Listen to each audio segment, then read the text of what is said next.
আমার বীজতলা তৈরি।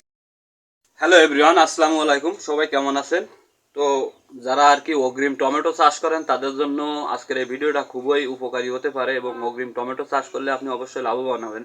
তবে এর কিছু প্রসেসিং আছে, যে প্রসেসিংগুলো আজকে আপনাদের স্টেপ বাই স্টেপ দেখাবো, যে জিনিসগুলো দেখলে আপনি সিজনের শুরু থেকে সুন্দরভাবে চাষটা পরিচালনা করতে পারবেন, এবং বীজ থেকে চারা কিভাবে তৈরি করতে হয়, চারা হওয়ার পরে কি করতে হয়, সব কিছু একই ভিডিওতে আপনি দেখতে পাবেন।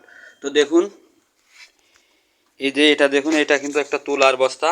তো যাদের তুলার বস্তা আছে বা তুলা আছে তারা করতে পারেন, না থাকলে অন্য উপায়ও আছে। তো এই যে বীজ, এই যে পুটলাটা দেখতে পাচ্ছেন, এর ভিতরে মূলত বীজ আছে, যে বীজগুলো আমি আগেই এখানে ওমে রেখে দিয়েছিলাম, যেগুলো পরবর্তীতে চারা তৈরি করার মানে জন্যই আর কি। তো এর ভিতরে কি আছে এই ব্যাপারটাই আসলে দেখান।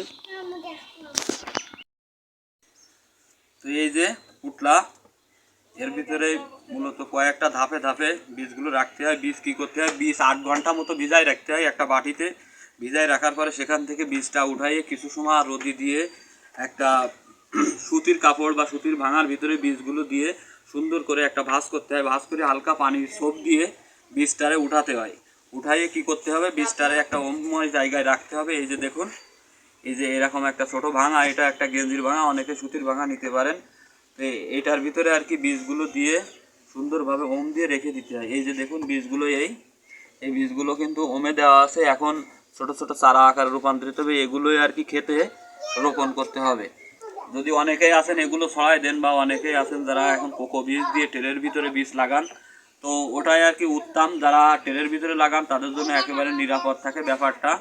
আর যারা একেবারে জমিতে ফেলান তাদের জন্য এভাবে করে নিলে বীজ থেকে একটা চারাও মার যাওয়ার সম্ভাবনা নেই।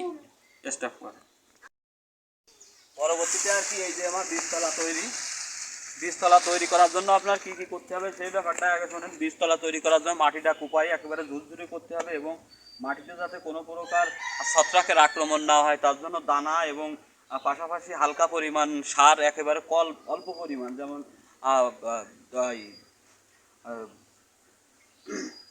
ফসফেট, ইউরিয়া, তারপরে পটাশ, এই টাইপের কিছু অল্প সার দিয়ে জমিটা প্রস্তুত করতে হবে। বেশি সার দিলে গাছগুলো বড় হয়ে যাবে। তো এইভাবে যখন বেড প্রস্তুত করা হয়ে যাবে তখন এখানে বীজগুলো ছড়াইয়ে আপনি এর উপরে অল্প অল্প ঝুরঝুরি মাটি দিয়ে ঢেকে দিতে পারেন, কিংবা হালকা করে আঙ্গুলের মাধ্যমে হালকা আলতো করে গর্ত করে এক একটা করে বীজ পাতায় রাখতে পারেন। তো এভাবে আর কি চারা তৈরি করতে হয়। তারপরে খেতে লাগালে আপনি একটা ভালো রেজাল্ট অবশ্যই পাবেন। তো এভাবে আপনারা অবশ্যই চারা তৈরি করবেন, এবং চারা তৈরি করার প্রচেষ্টা আপনাদের দেখালাম। তো অবশ্যই বুঝতে পারছেন। আল্লাহ হাফেজ, সবাই ভালো থাকবেন।